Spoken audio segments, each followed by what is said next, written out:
Hi, MJ. Thank you so much for your poems. I really enjoyed your discussion post about the mundane and extraordinary poem in particular. Um, I love the fact that you kind of hate birds, but found this one bird that made you feel impressed by it. So that was really interesting. I'm glad you wrote about it. And I think that all of that emotion that you write about in your discussion post comes across in the actual poem. I like the details. I like the form. I like that you start with longer lines and then switch to shorter lines. I don't know if that was a really intentional decision, but it works very well.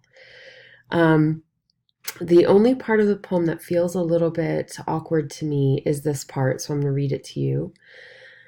And one must wonder if even the smallest of creatures can be given such greatest to perform a dance unlike man, but alone they do not walk. So it's greatest, and I'm wondering if the better word there might be greatness, Ness, and maybe that's what you meant after all.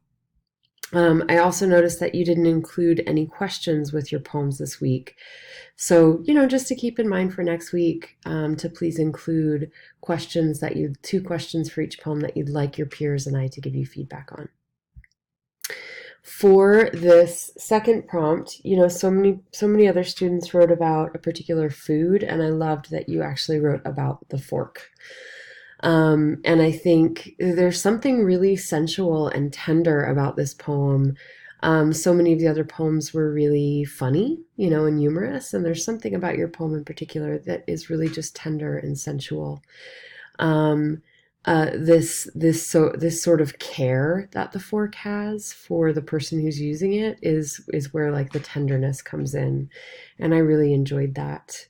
Um, so thank you so much for your work this week. Please do include questions with your poems next week so that I can give you the specific feedback that you're looking for.